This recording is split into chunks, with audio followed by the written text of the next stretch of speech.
विकसित भारत संकल्प यात्रा जनसंवाद कार्यक्रम आज जगाधरी विधानसभा के हरनोली गांव में पहुंची।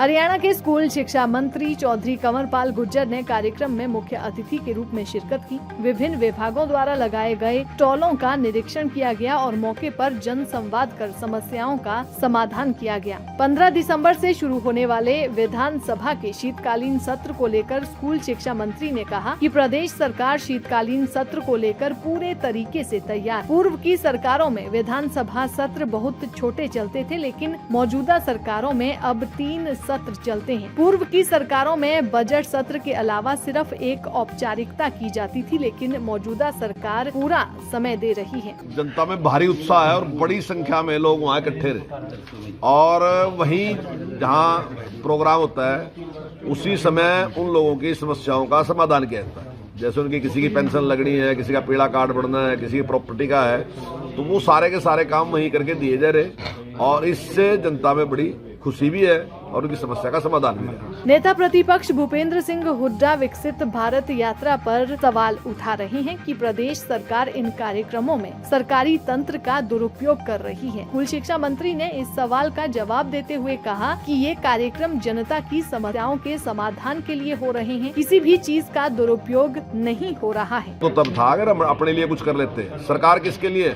गरीब आदमी के लिए है सरकार। अगर सरकार स्वयं जाएगा उनकी समस्याओं का समाधान कर रही तो मैं समझता हूँ कि तो सदुपयोग है, दुरुपयोग नहीं है, सदुपयोग है। सही कि हम उनकी समस्याओं का समाधान। प्रदेश में छात्राओं से यौन शोषण के मामले को लेकर पूछे गए सवाल पर स्कूल शिक्षा मंत्री ने कहा कि जींद के उचाना में प्रिंसिपल पर यौन शोषण के आरोप लगे थे। इसके बाद शिक्षा विभाग ने कड़ा एक्शन लेते हुए उसे बर्खास्त कर दिया। कैथल में भी इसी प्रकार का मामला सामने आया है। पुलिस ने इस मामले में प्रिंसिपल को गिरफ्तार कर लिया है और विभाग ने उसे सस्पेंड भी कर दिया है। निश्चित तौर से देखिए, कुछ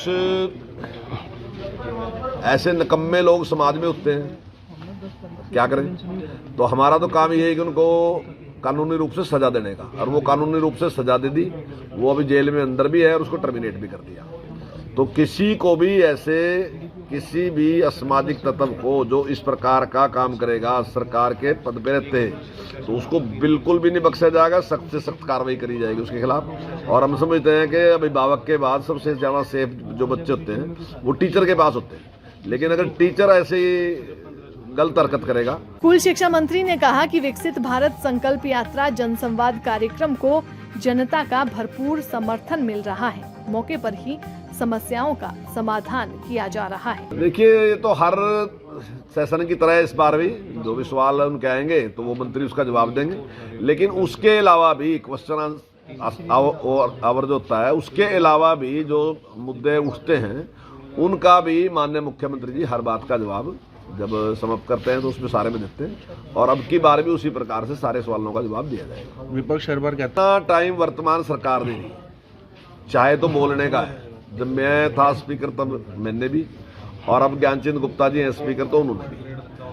हमारा पूरा प्रयास इस तरह के एक भी मेंबर ऐसा नहीं होना चाहिए हाउस में जिसको बोलने का टाइम ना मिले, और हमने उसको टाइम दिया। मैं दावे के साथ कह रहा कि आज तक जितने भी सरकारें रही उनके टाइम में हाउस चला, कभी भी किसी सरकार ने इस प्रकार का प्रयास नहीं किया कि हर मेंबर बोल ले, और उसको टाइम मिलना चाहिए।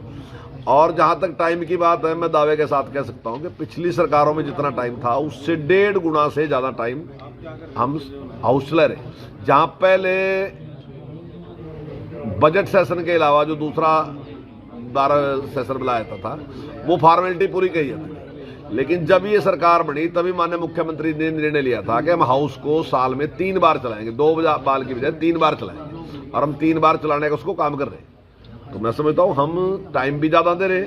और अगर आप बाहर निकालने की बात या मेंबर को बोलने के बारे में जिस प्रकार की समस्याएं आती थी पहले पिछली सरकारों में, आज वो इस प्रकार की समस्याएं नहीं, हर मेंबर को पूरा टाइम देते हैं। दैनिक सवेरा के लिए यमुनानगर से हरीश कोहली की रिपोर्ट।